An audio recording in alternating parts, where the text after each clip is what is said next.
ધોરણ 10 વિષય સામાજિક વિજ્ઞાન પ્રકરણ 9 વન અને વન્યજીવ સંસાધન. મારું નામ પટેલ કોકિલાબેન કાલિદાસ. એમાં વહીવટી હેતુસર જંગલોના પ્રકારો. તો વહીવટી હેતુસર જંગલોના 3 પ્રકાર પડે છે. 1 અનામત જંગલો, 2 સંરક્ષિત જંગલો, 3 અવર્ગીકૃત જંગલો. એમાં પહેલો પોઈન્ટ જોઈશું અનામત જંગલો. તો જે જંગલોને ઇમારતી લાકડું તેમજ વન્ય પેદાશો મેળવવા માટે કાયમી રૂપે સુરક્ષિત કે અનામત રાખવામાં આવેલા હોય તેને અનામત જંગલો, આરક્ષિત કે સુરક્ષિત જંગલો કહે છે. તેમાં વૃક્ષો કાપવાની, લાકડા વીણવાની, ખેતી કરવાની કે પશુઓ ચરાવવાની પરવાનગી આપવામાં આવતી નથી. જે જંગલો સરકારી તંત્રના સીધા નિયંત્રણમાં હોય છે તે ભારતના જંગલોમાં કુલ વિસ્તારના 54.4% રોકે છે. બીજો પોઈન્ટ એમાં સંરક્ષિત જંગલો. ત્યાં વૃક્ષોને નુકસાન પહોંચાડ્યા સિવાય લાકડા વીણવાની, ખેતી કરવાની કે પશુઓ ચરાવવાની સ્થાનિક લોકોને છૂટ આપવામાં આવે છે. આ જંગલોની દેખભાળ સરકારી તંત્ર દ્વારા થાય છે. તે ભારતના કુલ વન વિસ્તારના 29.2% ભાગ રોકે છે. અવર્ગીકૃત જંગલો. જે જંગલ વિસ્તારો દુર્ગમ અને ગીચ હોવાથી વર્ગીકરણ કરવામાં આવ્યા જ નથી તેને અવર્ગીકૃત જંગલો કહે છે. તેમાં વૃક્ષોને કાપવા, ખેતી કરવા કે પશુઓ ચરાવવા પર કોઈ પ્રતિબંધ હોતો નથી. તે ભારતના કુલ વન વિસ્તારના 16.4% રોકે છે. માલિકી વ્યવસ્થાપનની દૃષ્ટિએ જંગલોના પ્રકાર. તો એમાં પહેલો છે રાજ્યની માલિકીના જંગલો, 2 સામુદાયિક જંગલ, 3 ખાનગી જંગલ. એમાં પહેલું જોઈશું રાજ્યની માલિકીનું જંગલ. આ પ્રકારના જંગલો પર કેન્દ્ર સરકાર કે રાજ્ય સરકારનું નિયંત્રણ હોય છે. દેશના મોટાભાગના જંગલો આ પ્રકારના છે. સામુદાયિક જંગલ. આ પ્રકારના જંગલો પર ગ્રામ પંચાયત, તાલુકા પંચાયત, જિલ્લા પંચાયત, નગરપાલિકા, મહાનગરપાલિકા જેવી સ્થાનિક સ્વરાજ્યની સંસ્થાઓના નિયંત્રણમાં હોય છે. ખાનગી જંગલ. આ પ્રકારના જંગલો વ્યક્તિગત માલિકીના હોય છે. આ પ્રકારના મોટાભાગના ક્ષત, અક્ષત કે ઉજ્જડ બની ગયા છે.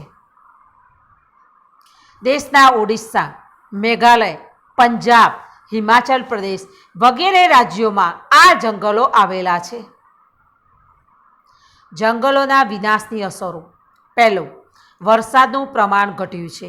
2, દુષ્કાળના પ્રમાણમાં વધારો થયો છે. 3, વૈશ્વિક તાપમાનમાં વધારો થયો છે. 4, અનેક વન્યજીવો નિરાશ્રિત થયા છે. 5, માટીના ધોવાણથી ખેતીની ફળદ્રુપતાની સમસ્યા વધી છે. આગળનો નંબર, વાતાવરણમાં કાર્બન ડાયોક્સાઇડની માત્રામાં વધારો થયો છે. હરિતગૃહ પ્રભાવની અસરો વધારે ઘેરી બની છે. વન્યજીવ ખોરાક અને પાણીની શોધમાં માનવ વસવાટના વિસ્તારોમાં આવી ચડે છે. કેટલાક વન્ય પ્રાણીઓ લુપ્ત થયા છે. દ્વીપકલ્પીય ભારતના જંગલોમાં મોટા પાયા પર થયેલા જંગલોના વિનાશને કારણે જંગલોનો વિસ્તાર ઘટ્યો છે. માંસાહારી વન્યજીવો દ્વારા જંગલની નજીકના ક્ષેત્રોમાં વસતા પશુપાલકોના પાલતુ પશુઓના મારણના બનાવો વધી રહ્યા છે. વન સંરક્ષણ અંગેના ઉપાયો. લાકડાના વિકલ્પે વાપરી શકાય તેવી સામગ્રી માટે સંશોધનો હાથ ધરવા, તેથી લાકડાનું વપરાશ ઘટતા વનો બચશે. જ્યાં જરૂરિયાત છે ત્યાં વિકાસ માટે નિર્માણ કાર્ય કરતા જે વૃક્ષો અનિવાર્યપણે કાપવા પડે તેની જગ્યાએ જ નવા એ જ પ્રજાતિના વૃક્ષો વાવવા જોઈએ. અપરિપક્વ વૃક્ષો કાપવા પર સંપૂર્ણ પ્રતિબંધ મૂકવો જોઈએ. પશુ ચરાણ માટે અલાયદા વિસ્તારો રાખવા જોઈએ. જે ઉદ્યોગોમાંથી કાચો માલ મેળવે છે તેને ભવિષ્યની જરૂરિયાત સંદર્ભે વનીકરણ માટે ફરજ પાડવી જોઈએ. સ્થાનિક લોકોમાં આ અંગે વ્યાપક જનજાગૃતિ કાર્યક્રમોનું આયોજન કરવું જોઈએ. ઇકો ટુરિઝમના વિકાસના નામે જંગલની સ્થિતિ ન જોખમાય તે માટે કડક રીતે નિયમન કરવું. શાળા કોલેજોમાં શીખવાતા પાઠ્યક્રમોમાં પણ આ અંગેની વિગતો સમાવે અને વન સંરક્ષણની વિશેષ જરૂરિયાત સમજાવી ઘાસચારો અને બળતણ માટેની જરૂરિયાત માટે સામાજિક વનીકરણ અને કૃષિ વનીકરણને આયોજનબદ્ધ પોશાક પગલાં ભરી સઘનપણે વિસ્તારવા. બળતણ જરૂરિયાતમાં લાકડાના વપરાશને બદલે સૌર ઉર્જા, કુદરતી ઉર્જા વગેરે જેવા વિકલ્પો અપનાવવા જોઈએ. વન સંસાધનનો કરકસર ઉપયોગ ભર્યો કરવો. કીટકોથી ક્ષતિગ્રસ્ત થયેલા વૃક્ષોને દૂર કરવાથી અન્ય તંદુરસ્ત વૃક્ષોના વિકાસની પ્રક્રિયા ઝડપી બને છે. દાવાનળથી જંગલોને ભારે નુકસાન થાય છે. તેના શમન માટે રાષ્ટ્રીય સ્તરે અલાયદું તંત્ર ઊભું કરવું. જંગલ ક્ષેત્રોમાં આવેલા ધાર્મિક આસ્થાના કેન્દ્રો પર ભરાતા મેળા યોજાતા ભંડારા કે પરિક્રમા સમયે પરિવહનની સુવિધા વધતા અને પ્રવાસન સુગમ થતાં હજારો યાત્રિકો પહોંચે છે. તે સમયે થતો કચરાનો યોગ્ય નિકાલ ન થવાથી જંગલ દૂષિત થાય છે. આગળનો પ્રશ્ન છે એ લુપ્ત થતા વન્યજીવો. જે પ્રાણી જાતિના છેલ્લા સજીવના મૃત્યુ વિશે લેશ માત્ર શંકા ન રહી હોય એ પ્રાણી જાતિને લુપ્ત વન્યજીવ કહે છે. આજે અસંખ્ય વન્યજીવો વિનાશના આરે ઊભેલા છે. આજે ભારતના જંગલોમાંથી ચિત્તો લુપ્ત થયો છે. અગાઉ ભારતના જંગલોમાં જોવા મળતી પક્ષીઓની અનેક જાતો હવે ભાગ્યે જ જોવા મળે છે. અરુણાચલ પ્રદેશમાં એક સમયે મોટી સંખ્યામાં જોવા મળતા મોટા ચિલોતરા ભાગ્યે જ જોવા મળે છે. ગીધ, ગુલાબી ડોકવાળી બતક, સારસ, ઘુવડ વગેરે પક્ષીઓ ભયના આરે ઊભેલા એટલે કે લુપ્ત થવાની તૈયારીમાં છે. નદીઓના મીઠા પાણીમાં જોવા મળતી મગરની પ્રજાતિ ઘડિયાળ અને ગંગેર ડોલ્ફિન વિનાશના આરે ઊભેલા જીવો છે. ઓરિસ્સા અને ગુજરાતના સમુદ્ર કિનારે રેતીના તટે ઈંડા મૂકવા આવતા સમુદ્રી કાચબાઓની સંખ્યામાં સતત ઘટાડો થયો છે. ગુજરાતમાં નર્મદા, તાપી, મહી અને સાબરમતી નદીઓમાં જળબિલાડી લુપ્ત થઈ છે, લગભગ લુપ્ત થઈ ગઈ છે. એ સમયગાળામાં ગુજરાતમાં ઈડર, અંબાજી અને દાંતાના જંગલોમાં વાઘ હતા. આજે ગુજરાતના જંગલોમાંથી મોટે ભાગે સંપૂર્ણ તે નષ્ટ થયો છે. ગત સદીની શરૂઆતમાં વાઘ સમગ્ર ભારતમાં જોવા મળતો હતો. આજે માત્ર મધ્યપ્રદેશ, પશ્ચિમ બંગાળ અને હિમાલય ક્ષેત્રના જંગલમાં વાઘ જોવા મળે છે. ભારતના જંગલોમાં રહેતા પ્રાણીઓનું વૈવિધ્ય. આ નવો પ્રશ્ન છે, યાદ રાખજો. ભારતના જંગલોમાં રહેલા પ્રાણીઓનું વૈવિધ્ય. તો ભૌગોલિક વિવિધતાને કારણે ભારતમાં જીવજંતુઓ, પશુ પંખીઓ અને વનસ્પતિમાં વિવિધતા છે.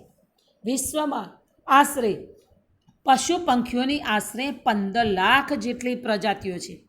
તેમાંથી 81,251 જેટલી પ્રજાતિ ભારતમાં જ છે. જૈવિક વિવિધતાની દ્રષ્ટિએ સમગ્ર વિશ્વમાં ભારતનું સ્થાન 12મું છે. ભારતમાં એશિયા, યુરોપ, આફ્રિકા આ ત્રણેય ખંડોના વન્યજીવો જોવા મળે છે. ભારતના જંગલોમાં આફ્રિકાના જરખ, ચિંકારા, યુરોપના વરુ અને દક્ષિણ પૂર્વ એશિયાના હાથી તથા ગિબન વાંદરા જોવા મળે છે. ભારતના જંગલોમાં કાળા રંગના રીંછ, એકશીંગી ગેંડા, કાશ્મીરી મૃગ, હરણ ગુડખર અને અનેક જાતના સાપ છે, અજગર, રાજનાગ વગેરે જોવા મળે છે. હિમાલયમાં લગભગ 3000 મીટરની ઊંચાઈએ જોવા મળતા હિમદીપડા, ત્યાં શીતવનોમાં જોવા મળતા લાલપાડા અને ભારતના હિમાચ્છાદિત દુનિયામાં માત્ર ભારતમાં રાષ્ટ્રીય પ્રાણી વાઘ અને સિંહ તેમના કુદરતી આવાસોમાં વિચરે છે. ઓડિશા અને ગુજરાતના સમુદ્ર કિનારા રેતીના તટે સમુદ્રી કાચબા ઈંડા મૂકવા આવે છે. શિયાળા દરમિયાન ભારતમાં રાજસ્થાનના કેવલાદેવ રાષ્ટ્રીય ઉદ્યાન, ભરતપુરમાં અને ગુજરાતના જળપ્લાવી ક્ષેત્ર નર સરોવરમાં દૂર દૂરથી અસંખ્ય યાયાવર પક્ષીઓ આવે છે. આગળનો પોઈન્ટ છે વન્યજીવોના વિનાશના કારણો. જંગલોની ઘાસભૂમિ અને જળપ્લાવી ક્ષેત્રોમાં માનવીની પ્રવૃત્તિઓને કારણે વન્યજીવોના કુદરતી રહેઠાણ જોખમમાં મુકાયા છે. જંગલોના વિનાશ પ્રાકૃતિક અસંતુલન માટે સૌથી વધારે કારણભૂત છે. પરિણામે વન્યજીવોની સંખ્યામાં ઘટાડો થયો છે. શિકારીઓ વાર, ખાલ, હાડકાં, શિંગડા, નખ વગેરે મેળવવા પ્રાણીઓનો શિકાર કરવામાં આવે છે. પ્રાણીજ ઔષધિઓ કે સુગંધિત દ્રવ્યો મેળવવા માટે કરવામાં આવતા શિકારથી ઘણા વન્ય પ્રાણીઓ લુપ્ત થવા લાગ્યા છે. ખેતી માટે વધુ જમીન મેળવવાની લાલસા, ઇમારતો અને બળતણ માટે કરાતું વૃક્ષછેદન, રેલવે અને સડકો, હવાઈ મથકનું નિર્માણ, બહુહેતુક યોજનાઓ, નહેરોનું નિર્માણ, ખનિજોના ખોદકામ, નવી વસાહતો, શહેરોનું વિસ્તરણ વગેરે વન્યજીવોને પ્રભાવિત કરે છે. ઘણા વન્યજીવો પ્રાણ ગુમાવે છે. બળતણ, ઘાસચારો કે પશુ ચરાણ માટે જંગલો પર વધી રહેલા દબાણને લીધે વન્ય પ્રાણીઓનું અસ્તિત્વ જોખમાયું છે. જંગલમાં લાગતી આગ ઘણા પ્રાણીઓને ભરખી જાય છે. બચ્ચા ઉછેરવાનો કે ઈંડા સેવવાનો સમય દરમિયાન આગ લાગે ત્યારે ઘણા વન્ય પ્રાણીઓની સંખ્યામાં ઘટાડો થાય છે. પોતાના કુદરતી રહેઠાણ નષ્ટ થવાથી બેઘર બનેલા પ્રાણીઓ ઘણીવાર માનવ વસ્તીમાં આવી ચડે છે અને માનવી સાથેની અથડામણમાં ક્યારેક એ પ્રાણી પોતાનો જીવ ગુમાવે છે. આગળનો પ્રશ્ન છે વન્યજીવ સંરક્ષણ માટેના ઉપાયો. વન્ય પ્રાણીઓને કુદરતી રક્ષણ આપતા, જંગલોનો વિનાશ થતો અટકાવી પ્રાણીઓને નિરાશ્રિત થતાં બચાવવા જોઈએ કે જે આપણે બચાવી શકીએ છીએ કે જે આપણે બચાવવાના છે. જંગલમાંથી તૃણાહારી અને માંસાહારી પ્રાણીઓની સમતુલા જાળવી રાખવી જોઈએ. તે માટે સમયગાળે તેમની વસ્તી ગણતરી કરવી જોઈએ. આ ઉપરાંત જંગલના જળ સ્ત્રોતોની જાળવણી પણ કરવી જોઈએ. તેમજ પાલતુ પશુ ચરાણ પર પ્રતિબંધ મૂકવો જોઈએ. વન્યજીવો પર થતા અત્યાચાર અને તેમનો શિકાર અટકાવવો જોઈએ. તે માટે કાયદાઓનો વધુ કડક અમલ બનાવી ચુસ્ત અમલ કરવો જોઈએ. જંગલોના ક્ષેત્રોમાં થતા ગેરકાયદેસર ખનન કાર્ય પર મૂકેલા પ્રતિબંધના ભંગ માટે કડક સજા અને દંડની જોગવાઈ કરવી જોઈએ. વન્યજીવોના પ્રજનનકાળમાં તેમને ખલેલ ન પડે તેવી વ્યવસ્થા ગોઠવવી જોઈએ. વન્યજીવ સંરક્ષણ માટે સમાજમાં જનજાગૃતિ કાર્યક્રમો યોજવા જોઈએ. બીમાર વન્યજીવોને સમયસર તબીબી સારવાર આપવાની વ્યવસ્થા કરવી જોઈએ. વન્યજીવોને પાણી, ખોરાક વગેરે પૂરતા પ્રમાણમાં મળી રહે તેવું આયોજન કરવું જોઈએ. અભયારણ્યો, રાષ્ટ્રીય ઉદ્યાનો, જૈવ આરક્ષિત ક્ષેત્રોનો વિકાસ કરવો જોઈએ. વન્યજીવોના ચિત્રોવાળી ટપાલ ટિકિટો બહાર પાડવી જોઈએ. વન્યજીવ સંદર્ભ જાગૃતતા કેળવવા વિવિધ પ્રસાર માધ્યમોનો ઉપયોગ કરવો જોઈએ. જંગલોના ક્ષેત્રોમાં થતી માછીમારી, વન્ય પેદાશ, એકત્રીકરણ કે પ્રવાસનથી વન્યજીવો પર પડતી પ્રતિકૂળ અસરો નિવારવા યોગ્ય પગલાં ભરવા જોઈએ.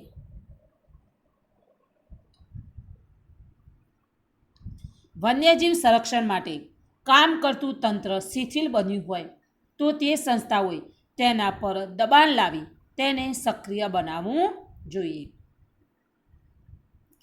વન્યજીવોના સંરક્ષણ માટેની યોજનાઓ આ મેઇન પ્રશ્ન છે જે 10મામાં વારંવાર પૂછાય છે, એટલે આ પ્રશ્ન યાદ રાખવાનો છે. વન્યજીવોના સંરક્ષણ માટેની યોજનાઓ, તો એમાં પહેલી છે વાઘ પરિયોજના. અનિયંત્રિત ગેરકાયદેસર થતા શિકાર અને જંગલોના વિનાશને કારણે ભારતના રાષ્ટ્રીય પ્રાણી જે વાઘ છે એના અસ્તિત્વ સામે બહુ મોટો ખતરો ઊભો થયો છે.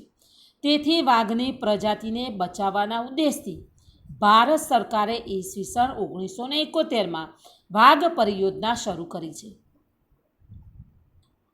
આ પરિયોજના મુજબ વાઘના કુદરતી આવાસોને સુરક્ષિત રાખવા અને તેનું પર્યાવરણ સંતુલન જાળવવા રાષ્ટ્રીય સ્તરે સંખ્યાબંધ પગલાં લેવામાં આવ્યા. આ પરિયોજના અંતર્ગત હાલમાં દેશમાં કુલ 44 જેટલા ક્ષેત્રો કાર્યરત છે. બીજી પરિયોજના છે હાથી પરિયોજના. હાથીને તેમના કુદરતી રહેઠાણોમાં સંરક્ષણ આપવા તેમજ તેમના સ્થળાંતરના માર્ગ સંરક્ષણ કરવાના હેતુથી ભારત સરકારે ઈસવીસન 1992માં હાથી પરિયોજના શરૂ કરી છે.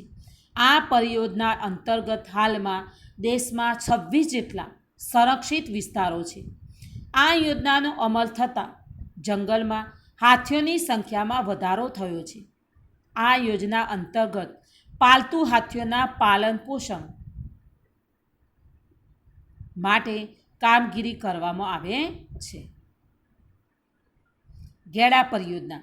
આ પરિયોજના અસમ રાજ્યમાં અને પશ્ચિમ બંગાળના સુંદરવનમાં રહેતા ગેડાની પ્રજાતિના સંરક્ષણ માટે બનાવવામાં આવી છે.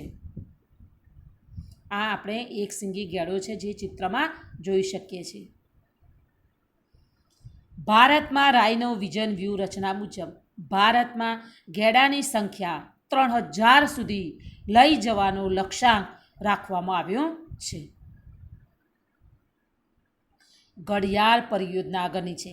મીઠા પાણીમાં રહેતી ઘડિયાળ નામની મગરોની પ્રજાતિ ઈસવીસન 1970ના દશકામાં લુપ્ત થવાને આરે હતી. મગરોની પ્રજાતિને બચાવવાના હેતુથી ભારત સરકારે આ પરિયોજના શરૂ કરી હતી. આ છે તમે જોઈ શકો છો ચિત્રમાં ઘડિયાળ મગરની પ્રજાતિ છે. ગીધ પરિયોજના. ગીધ એ કુદરતનો સફાઈ કામદાર છે. તે મૃત ઢોરનું માંસ ખાય છે. ભારતમાં ગીધની કુલ સંખ્યા 9 પ્રજાતિની છે. ગીધોની સંખ્યામાં વધારો કરવા ભારત સરકારે ઈસવીસન 2004માં ગીધ પરિયોજના શરૂ કરી છે.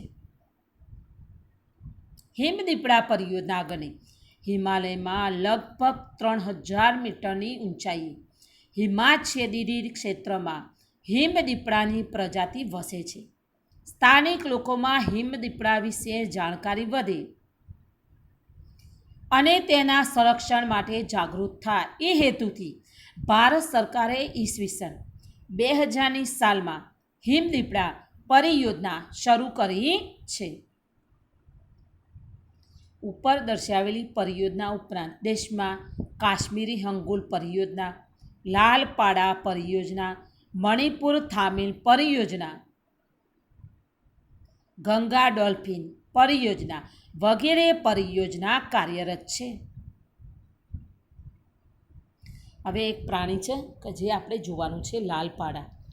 બરાબર, એટલું જાણવું ગમશે, એમાંથી કદાચ આપણે પૂછાઈ શકે છે. લાલપાડા ભારતમાં પૂર્વ હિમાલયના શીતવનોમાં જોવા મળે છે. તેનો ખોરાક વાંસની કુંપરો, ઈંડા, નાના પક્ષીઓ, જીવજંતુઓ વગેરે છે. તે દિવસ દરમિયાન ઓછું સક્રિય રહે છે. અને ભારત ઉપરાંત ચીન, નેપાળ, ભૂતાન, મ્યાનમારમાં તેની વસ્તી છે. હવે આપણે જોઈ શકીએ છીએ કે પહેલી વસ્તુ આપણે ચિત્રમાં જોયું છે, બરાબર. એટલે આપણે આ યાદ રાખવાનું છે કે ચિત્રમાં કઈ કઈ વસ્તુ આપણે મૂકી શકીએ છીએ, બરાબર. એટલે આ એ જ પ્રાણી છે.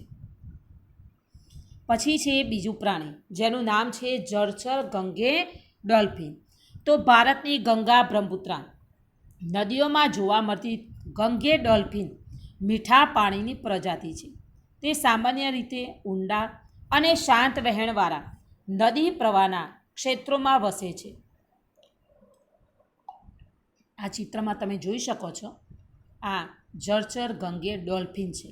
આ એનું ચિત્ર છે, આવી દેખાય છે. આ શું છે, એક જાતની આગળ જોઈશું એટલે તમને ખ્યાલ આવશે. દુનિયાના અત્યંત ગીચ ધરાવતા પ્રદેશોમાંથી વહેતી ગંગા નદીમાં જોવા મળે છે. નદીમાં છોડવામાં આવતું ગંદુ પાણી, નિર્વિનીકરણથી થતું કાંપનું પુરાણ, મત્સ્ય ઉદ્યોગ, નદીમાં થતું વહાણવાટું. ભારતમાં ગંગા બ્રહ્મપુત્ર સિવાય ચંબલ નદીમાં તેની અત્યંત અલ્પ વસ્તી બચી છે. તે વારંવાર શ્વાસ લેવામાં સપાટી પર આવી સૂસૂ કરતી હોવાથી સ્થાનિકો તેને સોસ, સૂસૂ કે સુઈસ એવા નામે ઓળખે છે. આપણા પાડોશી દેશો બાંગ્લાદેશ અને નેપાળની નદીઓમાં પણ વસે છે. હાલમાં ગંગા ડોલ્ફિનના અસ્તિત્વ સામે ખતરો ઊભો થયો છે. હવે આપણે જોઈશું આ પ્રાણી ચિત્ર કોનું છે, તો આ પ્રાણી એ દીપડો છે. દીપડો એ બિલાડીનું કુળ છે. સિંહ અને વાઘની તુલનામાં નાનું કદ ધરાવે છે. તેની વસ્તી સમગ્ર ભારતમાં જોવા મળે છે. તે સંપૂર્ણપણે કાળા રંગનો હોય છે અને એ કાળા રંગનો જોવા મળે છે. ગુજરાતના જંગલોમાંથી મોટી સંખ્યામાં જોવા મળે છે. તે અવારનવાર માનવ વસ્તીમાં આવી ચડે છે. લોકો મોટે ભાગે જાણકારીના અભાવે તેને ચિત્તાના નામથી ઓળખે છે. બીજું પ્રાણી છે જેનું નામ છે ચિત્તો. ચિત્તો ભારતના જંગલોમાંથી સંપૂર્ણ નામશેષ થયેલ છે. હાલ તે કુદરતી આવાસમાં માત્ર આફ્રિકા ખંડમાં જ જોવા મળે છે. ભારતમાં બંધન અવસ્થામાં જ પ્રાણી સંગ્રહાલયમાં જોવા મળે છે. હવે આ પ્રાણી કયું છે, એકશીંગી ગેંડો. તો એકશીંગી ગેંડો અસમમાં બ્રહ્મપુત્રના દલદલના ક્ષેત્રોમાં, બંગાળામાં સુંદરવનના વિસ્તારોમાં તે જોવા મળે છે. તે તૃણાહારી જીવ છે. તેના શિંગડામાંથી દવા બનાવવા માટે તેનો શિકાર થાય છે. સંરક્ષણના પ્રયાસોથી તેની સંખ્યા વધી છે. હવે આ પ્રાણીનું નામ છે હેણોત્રો. આ પ્રાણી શુષ્ક તથા અર્ધશુષ્ક વિસ્તારોમાં આવેલા ખારયુક્ત જંગલ તથા ઘાસભૂમિ, રણ પ્રદેશ, અર્ધરણ પ્રદેશમાં વસે છે. ગુજરાતના કચ્છ જિલ્લાના નાના અને મોટા રણમાં તથા બન્ની નારાયણ સરોવર અભયારણ્યમાં તેની વસ્તી છે. શિયાળથી થોડું ઊંચું, ભરાવદાર અને ગોરમોઢું અને ઊંચા કાનથી તે ઓળખી શકાય છે. નાના કદના પક્ષીઓ અને પ્રાણીઓનો તે શિકાર કરે છે. તેના પાદ ચિહ્નો પરથી તેની ઉપસ્થિતિ જાણી શકાય છે. બરાબર છે. હવે આ પ્રાણીનું નામ છે ડુંગાંગ. આ એક વિશિષ્ટ જળચર છે. ભારતના પશ્ચિમ સમુદ્ર કિનારે કચ્છના અખાતમાં હાલમાં અત્યંત જૂજ સંખ્યામાં જોવા મળે છે. આ ક્ષેત્રો ઉપરાંત તેની વસ્તી આફ્રિકાના પૂર્વ કિનારે, દક્ષિણ પૂર્વ એશિયાના સમુદ્ર કિનારે અને ઓસ્ટ્રેલિયાના ઉત્તર કિનારે જોવા મળે છે. તેનો મુખ્ય ખોરાક ઘાસ અને વનસ્પતિ છે. પણ કવચિત તે જળચરોનો આહાર પણ કરે છે. તેનામાં અને તેની ચરબીમાંથી તેલ મેળવવા માટે તેનો શિકાર જ કરવામાં આવે છે. એક સમયે ડુંગાણ ગુજરાતના તેમાં ખાસ કરીને સૌરાષ્ટ્ર કિનારે જોવા મળતા હતા. તે આજે ત્યાં જવલ્લે જ જોવા મળે છે. અભયારણ્ય જેમના માથે વિનાશનું જોખમ હોય તેવા વન્યજીવોના સંરક્ષણ અને સંવર્ધન માટે સુરક્ષિત કરાયેલા વિસ્તારને અભયારણ્યો કહે છે. ચોક્કસ સમય મર્યાદામાં માનવ પ્રવૃત્તિઓને અનુમતિ આપવામાં આવે છે. અભયારણ્યમાં આપે છે. અભયારણ્યો કેટલા છે? તો પેરીપા, ચંદ્રપ્રભા, એતુર નાગરમ જે ભારતના જાણીતા અભયારણ્યો છે. સત્તાધિકારી પાસેથી અનુમતિ મેળવ્યા બાદ જ પાલતુ પશુઓને ચરાવવાની છૂટ મેળવી શકાય છે. વન્યજીવ અભયારણ્યની સ્થાપના કોઈ પણ એક વિશેષ પ્રજાતિના સંરક્ષણ માટે કરાય છે. અભયારણ્યની સ્થાપના રાજ્ય સરકાર દ્વારા જરૂરી પ્રક્રિયા દ્વારા કરી શકાય છે. રાષ્ટ્રીય ઉદ્યાન કુદરતી વનસ્પતિ, વન્યજીવો, કુદરતી સૌંદર્યના સ્તરો તેમજ મહત્ત્વના રાષ્ટ્રીય સ્તરોની જાળવણી માટેના સુરક્ષિત વિસ્તારો રાષ્ટ્રીય ઉદ્યાનો કહેવાય છે. રાષ્ટ્રીય ઉદ્યાન કે જેમાં અભયારણ્યની તુલનામાં તે વધારે સંરક્ષિત ક્ષેત્ર છે. તેમાં એકથી વધારે પારિસ્થિતિક તંત્ર સમાવિષ્ટ હોય છે. પાલતુ પશુઓને ચરાવવા પર સંપૂર્ણ પ્રતિબંધ હોય છે. તેની સ્થાપના રાજ્ય સરકાર અને કેન્દ્ર સરકારના સંકલનથી કરાય છે. અભયારણ્યની જેમ તે કોઈ એક વિશેષ પ્રજાતિ પર કેન્દ્રિત હોતું નથી.